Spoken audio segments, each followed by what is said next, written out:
7 வயது குழந்தை. அவங்களுக்கு வந்து ஒரு மயக்க நிலையில ஹாஸ்பிட்டலுக்கு கூட்டிட்டு வந்தாங்க.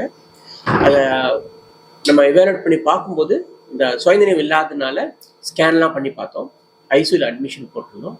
சரியா மூச்சு விட முடியாததுனால வென்டிலேட்டர், அந்த ஆர்டிஃபிஷியல் ப்ரீதிங்கான கருவியில் ஃபிக்ஸ் பண்ணிட்டு வென்டிலேட்டர் போட்டு ஸ்கேன்லாம் பண்ணி பார்த்ததுல அவங்களுக்கு வந்து மூளைக்கு போகிற ரத்த குழாயெல்லாம் அடைப்பு ஏற்பட்டது தெரிய வந்தது.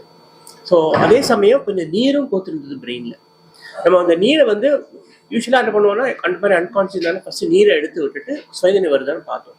பட் நீரை எடுத்தும் சுயநினைவு இம்ப்ரூவ்மெண்ட் ஆகாததுனால ஆஞ்சியோகிராம் பண்ணி பார்த்ததுல ரத்த குழாய் எல்லாம் மூடின நிலையில் இருந்தது. அதனால வந்து எமர்ஜென்சியாக இந்த குழந்தைய சுயநினைவு கொண்டு வரதுக்கு மூளைக்கு ரத்தம் கொடுத்தா தான் ஒரே வழி. ஸோ அந்த பிளாக் ஆன ரத்த குழாய்க்கு நம்ம மூளைக்கு கொடுக்க வேண்டியது வந்து ஒரு பைபாஸ் அறுவை சிகிச்சை மூலமா தலையில் இருக்கிற தோல்ல இருக்கிற ரத்த குழாயை கொண்டு போய் நம்ம உள்ள பிரெயினுக்கு கொடுக்க முடிவு எடுத்தோம்.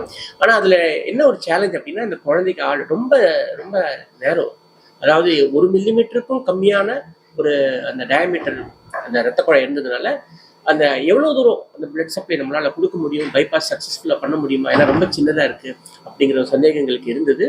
பட் இருந்தாலும் வேற நமக்கு வழியே இல்லை. அதனால வந்து இந்த ஸ்டெப் எடுத்து அந்த குழந்தைக்கு அந்த பைபாஸ் அறுவை சிகிச்சை பண்ணி 5.5 மணி நேரம் 6 மணி நேரம் ஆச்சு. பைபாஸ் முடிஞ்சதுக்கப்புறம் கொஞ்சம் கொஞ்சமாக அந்த மூளைக்கு அந்த சர்க்குலேஷன் எஸ்டாப்ளிஷ் ஆனோடனே சுயநினைவும் திரும்ப கொஞ்சம் கொஞ்சமாக வர ஆரம்பிச்சிருச்சு. ஸோ இதுதான் வந்து இந்த வியாதியின் பெயர் வந்து மொயா மொயா என்று சொல்லுவோம். அதாவது மொயா மொயா அப்படிங்கிறது ஒரு ஜாப்பனீஸ் கண்டுபிடித்த ஒரு வார்த்தை. இது வந்து ஒரு ஸ்மோக், அது சிகரெட்டோட புகை, மெழுகுவர்த்தி புகை, அது மாதிரி அந்த ஸ்மோ அதே மாதிரியே அந்த ஆஞ்சியோகிராம் இருக்கும். அதனால 1970களில் இந்த மாதிரி குழந்தைங்களை பாதிக்கப்பட்ட குழந்தைங்களுக்கு ஆஞ்சியோ பண்ணும்போது இந்த மாதிரி ஒரு பிக்சர் இருக்கு கண்டுபிடிச்சு இதுக்கு பேர் அப்படி வச்சிருந்தாங்க ஜப்பான்ல. அதே பேர் யூஸ் பண்றோம், அது பேர் மொயமொயா அப்படின்னு சொல்லுவோம். பெரும்பாலும் பார்த்தீங்கன்னா இந்த மொயமொயா வியாதிக்கு வந்து மருந்துகள் கிடையாது, மருத்துவம் வழியா அவங்களும் சரி பண்ண முடியாது. டயக்னோஸ் பண்ணுறது ரொம்ப கடினம். ஏன்னா ஆரம்ப ஸ்டேஜில் நம்ம ஈஸியாக டயக்னோஸ் மிஸ் பண்ணிடலாம். உங்களுக்கு வந்து நம்ம கரெக்டாக அதை அவேர்னஸ் இருக்கணும். அது இந்த மாதிரி இருந்ததுன்னா நம்ம உடனே ஆஞ்சியோகிராம் பண்ணி இதுதான் அப்படி கண்டுபிடிக்கிறதுக்குள்ளே வசதி இருந்ததுன்னா இந்த குழந்தைங்களுக்கு நம்ம சீக்கிரமாக ட்ரீட்மெண்ட் கொடுத்து அவங்கள நல்ல நிலைமைக்கு கொண்டு வந்துடலாம். நார்மலாக அவங்க அடல்ட்ஸாக உருவாக்குறதுக்கு நம்ம வழி வருது. ஸோ நம்ம அது பார்த்தோம்னா இந்த என்ன மாதிரி அறுவை சிகிச்சை பண்ணுவோம் அப்படின்னா, அந்த தோலில் இருக்கிற ரத்த குழாயை கொண்டு போய் உள்ள வச்சு தைக்கிறது. அதுதான் வந்து டைரக்ட் பைபாஸ் அப்படின்னு சொல்லுவோம். இன்னொரு முறை வந்து இன்டைரக்ட் பைபாஸ். இன்டைரக்ட் பைபாஸ்ங்கிறது அந்த அளவுக்கு டெக்னிக்கலி டிமாண்டிங் கிடையாது.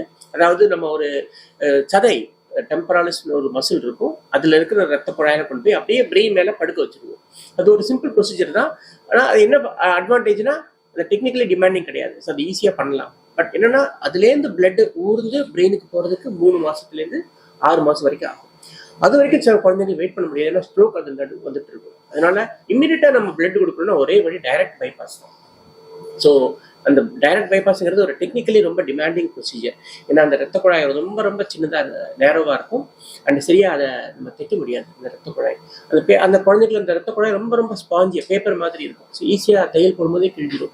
ஸோ அதை ரொம்ப ஹைட் மைக்ரோஸ்கோப்பில் ரொம்ப மேக்னிஃபை பண்ணி அது அந்த 10O அப்படிங்கிற ஒரு சுவிட்சர் மெட்டீரியல், அது கண்ணுக்கு தெரியாது நார்மலாக, அது மைக்ரோஸ்கோப்பில் பார்த்தா தான் தெரியும்.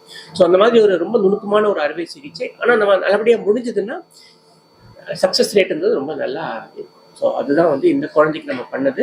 இந்த குழந்தை வந்து அன்கான்ஷியஸ்லேருந்து சரியாகி சுயநினைவுக்கு வந்திருக்காங்க. இப்போ நம்ம 3 மாதம் கழிச்சு திரும்ப ஒரு தடவை ஆஞ்சியோ பண்ணி பார்ப்போம். யூஸ்வலாக இது வந்து 2 சைடுமே பிளாக்கடாக இருக்கும். இந்த மாதிரி மொயமொயா இப்போ லெஃப்ட் சைடு பண்ணியிருக்கோம். ஒரு 3 மாதம் கழிச்சு திரும்ப ஆஞ்சியோ பண்ணி ரைட் சைடு எப்படி இருக்குன்னு பார்ப்போம். ரைட் சைடு நல்லா வந்தது இருக்குன்னா ஒன்றும் பண்ண வேண்டியதில்லை, அப்சர்வ் பண்ணிக்கலாம்.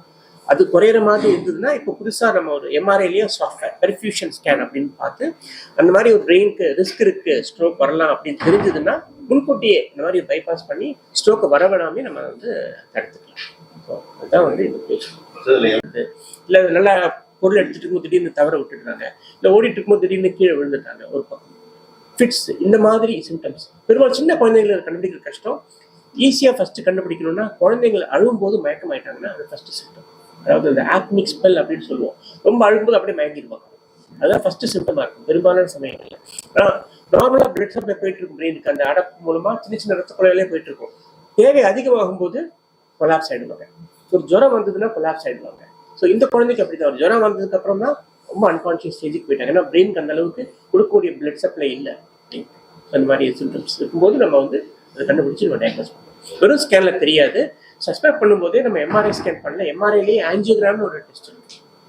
அந்த எம்ஆர்ஐ பண்ணும்போதே கண்டுபிடிச்சிடலாம். அந்த எக்ஸ்ட்ரா ஒரு டெஸ்ட் எம்ஆர்ஐல பண்ணுறோம்னா நம்ம கண்டுபிடிச்சிடலாம் அந்த வியாதி தான் அந்த குழந்தைங்களுக்கு இருக்கு அப்படின்னு.